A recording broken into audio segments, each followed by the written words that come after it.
en partie du côté de l'Hexagone. Le deux poids, deux mesures. Pourquoi l'Union européenne ne sanctionne pas le Rwanda alors que le ministre des Affaires étrangères nous explique clairement qu'à l'unanimité, l'Union européenne a condamné le Rwanda? Où sont les sanctions? Du côté européen, la condamnation est unanime quant au rôle que joue le Rwanda à l'est du Congo. Et il y a désormais aussi un appel lancé par le Parlement à suspendre aussi le traité relatif aux minerais. Condamnation unanime, mais il y a, on l'a dit, des réticences au sein des 27. Elles viennent d'où exactement? Très bonne question, madame. Qui bloque les sanctions si tout le monde est d'accord pour condamner le Rwanda pour leur incursion en RDC? C'est la réponse claire que le ministre des Affaires étrangères va nous donner à l'instant. On le sait, il y a des réticences qui sont exprimées dans les coulisses, en partie du côté de l'Hexagone. Donc c'est l'Hexagone qui bloque. L'Hexagone, c'est le surnom qu'on donne à la France parce qu'elle a une forme hexagonale. Donc c'est la France d'Emmanuel Macron qui bloque les sanctions contre le Rwanda et qui est l'ennemi de la RDC en Europe. Certains d'entre nous, ça ne nous étonne pas parce qu'on avait déjà analysé que c'était la France qui était derrière le Rwanda et on voyait ce qu'ils avaient fait à l'AES et qui faisaient la même chose, c'est leur mode opératoire. Certains de nos compatriotes ne nous croyaient pas en disant que c'était différent le cas de la RDC et de l'AES, mais vous voyez que les mêmes acteurs sont présents avec les mêmes systèmes de prédation. Après le générique, je vais vous mettre l'interview complète du ministre des Affaires étrangères belge et on va continuer cette analyse pour savoir pourquoi le président Félix Tshisekedi, toutes ces années, courait derrière Emmanuel Macron, alors on sait très bien que c'est lui qui est derrière les ficelles du Rwanda, avec le Royaume-Uni et les États-Unis. Bon, les États-Unis, ils sont de leur côté, le Royaume-Uni ne fait plus partie de l'Europe. La personne qui jouait le trouble fait en Europe contre la RDC, c'est Emmanuel Macron. Mais on en parle après le générique. Mbote Bandeko et bienvenue sur ma chaîne. Si ce n'est pas encore fait, n'hésitez pas de vous abonner, de mettre un petit pouce et surtout de commenter pour donner votre avis sur la question. Vous avez entendu le ministre des Affaires belge. C'est l'Hexagone qui bloque pour les sanctions. Maintenant, c'est clair et net, même si nous le savions déjà. C'est pour ça aussi que lors des manifestations, la population était allée vandaliser les ambassades. Parce que le gouvernement congolais, en disant que la population devait se prendre en main, la population, sachant ce qui se passait, malgré que l'État congolais essaye de le camoufler, est allé directement s'en prendre aux ambassades. Même si je rappelle que sur cette chaîne, nous ne cautionnons pas cette violence, c'est un fait. Mais d'abord, je vous laisse regarder l'interview du ministre des Affaires belge. Ensuite, on essaiera de comprendre la position du président Félix Tshisekedi. Vous êtes le nouveau ministre des Affaires étrangères belge. Alors, première question, quelle est la position de la Belgique sur d'éventuelles sanctions contre le Rwanda? Nous sommes effectivement extrêmement clairs sur la responsabilité du Rwanda qui, en sous-main, effectivement, veille à nourrir le mouvement M23. À ce titre, nous ne pratiquons pas de double standard. Il y a un agresseur et un agressé. Et j'ai exhorté, effectivement, comme du reste mes prédécesseurs, à ce qu'il y ait une réaction de la communauté internationale et singulièrement des pays européens qui soit beaucoup plus vigoureuse à l'égard du Rwanda. Dans les instances européennes, nous plaidons pour qu'il y ait des sanctions qui puissent être prises à l'égard du régime de M. Kagame. Alors au sein des 27, est-ce qu'il y a un front uni ou y a-t-il des réticences ? Mais vous savez, au sein des 27, la décision relative à une sanction doit être prise de manière unanime. Et donc on sent qu'il y a quelques réticences qui sont exprimées. Il faut pouvoir évidemment être cohérent entre la parole et les actes. Et du reste, vous avez certainement noté que du côté européen, la condamnation est unanime quant au rôle que joue le Rwanda à l'est du Congo. Et il y a désormais aussi un appel lancé par le Parlement à suspendre aussi le traité relatif aux minerais. Condamnation unanime, mais il y a, on l'a dit, des réticences au sein des 27. Elles viennent d'où exactement ? On le sait, il y a des réticences qui sont exprimées dans les coulisses, en partie du côté de l'Hexagone. Mais on a aussi d'autres interrogations. J'entends surtout, moi, travailler à convaincre le plus grand nombre de pays. Mais je pense qu'au vu de la situation de violation du territoire et de l'intégrité de la RDC et de sa souveraineté territoriale, nous devrons avoir une réaction beaucoup plus forte que nous ne la connaissons aujourd'hui. Il y a des exactions qui sont intolérables. Est-ce que depuis la libération de Jean-Jacques Wando, les relations sont au beau fixe avec Kinshasa ? Mais les relations sont bonnes, effectivement. On est très satisfait d'avoir pu clôturer le chapitre relatif à M. Wando. Après, le dialogue franc que nous entretenons avec la RDC est aussi ce qui nous permet de lui délivrer avec la même franchise une série de messages. Et on sait qu'il y a encore de grands progrès à devoir réaliser en termes de gouvernance au niveau de la RDC, dans le système judiciaire notamment, mais pas uniquement. Ce sont des messages que nous adressons évidemment avec beaucoup de transparence aux autorités. Mais aujourd'hui, l'urgence, elle est aussi à parer au plus pressé quand on voit la situation, y compris humanitaire, dramatique, qui est vécue à l'est du Congo, avec des décès à tire-larigot qui sont effectivement très problématiques et qui doivent indigner la communauté internationale. Merci beaucoup d'avoir accepté notre invitation. Avec grand plaisir. Donc voilà, vous avez entendu de vos propres oreilles. Il n'y a pas grand-chose à dire, à part qu'on ne comprend pas la position du président Félix Tshisekedi. Au début, sa stratégie était de devenir le favori des Occidentaux en jouant le bon de maison. Lui et ses associés aiment bien aller aux Champs-Élysées pour se payer des vêtements de luxe. D'ailleurs, je pense qu'il contribue assez à la richesse de Bernard Arnault, LVMH, quand on voit tous les objets de luxe qui se payent. Et il y a des personnes dans la population que j'entends dire « mais c'est le président, il doit se payer des choses, c'est normal ».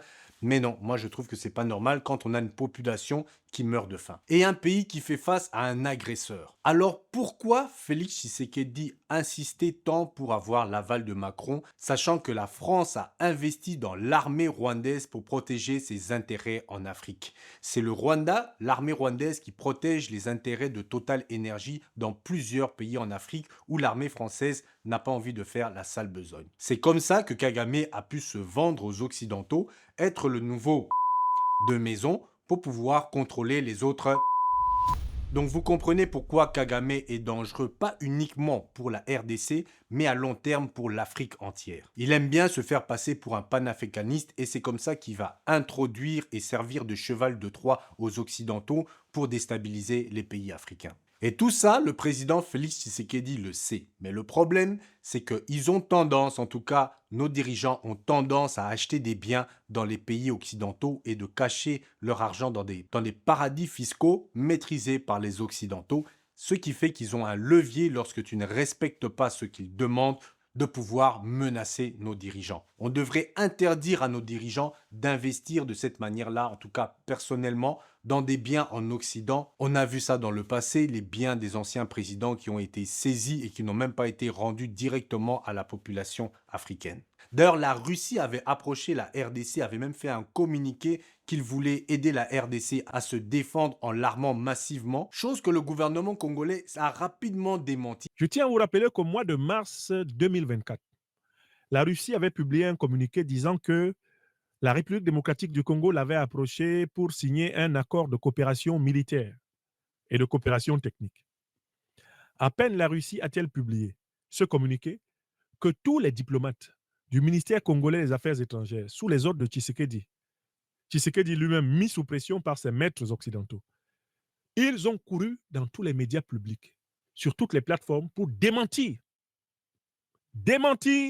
le moindre contact avec la Russie pour des questions militaires. Est-ce que vous vous en souvenez? Mes chers amis, vous êtes en direct de cette émission. Est-ce que vous vous souvenez de cela? Vous vous souvenez, de ce reniement de Saint-Pierre dont Tshisekedi s'était fait coupable? Donc vous voyez, il a refusé l'aide de la Russie car il avait peur que les Occidentaux lui tirent les oreilles. Qu'est-ce qu'on peut faire lorsqu'on a un président qui ne veut pas comprendre et qui continue à aller mendier chez les Occidentaux alors que c'est eux le problème? On avait l'occasion, comme l'AES, de s'allier avec les BRICS pour faire contrepoids, mais le président Félix Tshisekedi s'entête à vouloir aller en Occident pour mendier. On l'a vu aller en Allemagne, aller dire que c'était la faute de Kabila alors qu'on est tous en train de marcher contre Kagame et contre l'Occident. À aucun moment, il a parlé des Occidentaux. Il a attaqué Kagame et il a ajouté l'ancien président Kabila dans l'histoire.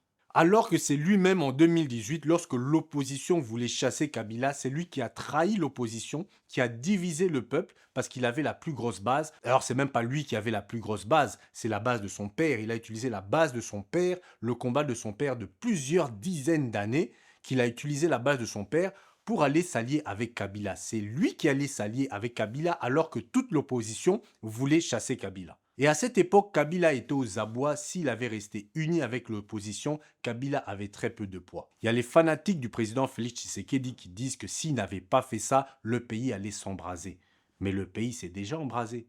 La différence, c'est qu'à ce moment-là, il n'était pas prêt. Là, le président Tshisekedi, en s'amusant pendant ces 7 dernières années, en allant faire des voyages, en se payant des objets de luxe, en s'amusant, en allant à des mariages, il a laissé le temps au Rwanda d'établir une stratégie pour venir envahir la RDC via le M23. Et là, maintenant, c'est très bien qu'il a pu s'allier avec la Belgique. Je voyais en commentaire des gens se plaindre, oui, mais la Belgique, c'est eux, l'État colonial. Comment est-ce qu'ils peuvent même oser prendre position? Mais sachez que la Belgique n'a plus de poids en RDC. Vous restez encore dans l'époque de Léopold II, mais à l'heure actuelle, la Belgique n'a pas de poids en RDC. Il y a des pays beaucoup plus costauds qui sont venus investir en RDC. Combien de temps ça a pris à la Belgique pour pouvoir libérer Jean-Jacques Wando?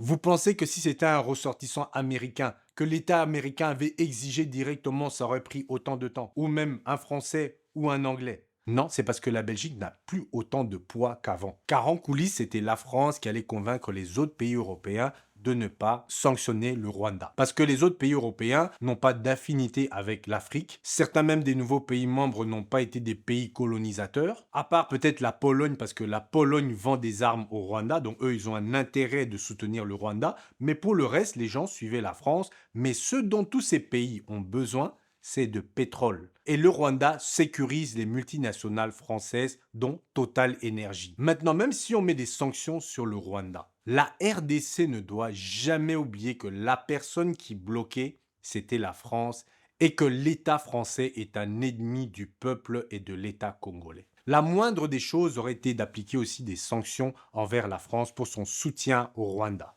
On pouvait commencer simplement comme l'AES, en stoppant les vols Air France. Et si le président Félix Tshisekedi avait tellement peur de confronter Emmanuel Macron, qui, je le rappelle, aimait crier à tout va que c'était son meilleur ami, son ami Macron, la solution était simple, c'était de mettre un protocole de défense. Tout pays qui a un accord de défense actif avec un des agresseurs de la RDC verra des sanctions établies à son égard selon les niveaux de l'agression. C'est une pratique bien connue qui est utilisée dans le monde entier. D'ailleurs, c'est pour ça qu'ils ont peur d'attaquer la Russie, car dans le protocole de défense en Russie, il y a l'utilisation de la bombe atomique. Donc, si la souveraineté de la Russie est menacée à un certain niveau, le président se voit obligé d'utiliser le protocole de défense qui autorise d'utiliser la bombe nucléaire. C'est pour ça qu'il marche sur des œufs lorsque l'Ukraine les demande est-ce qu'ils peuvent attaquer avec des armes de l'Occident en Russie, car ils ont peur que le président Vladimir Poutine soit obligé d'appliquer ce protocole de défense. Après, ça c'est dans l'extrême, mais vous comprenez un peu le principe. Comme ça, le président Félix Tshisekedi, comme il aime bien faire ses affaires à Paris, et puis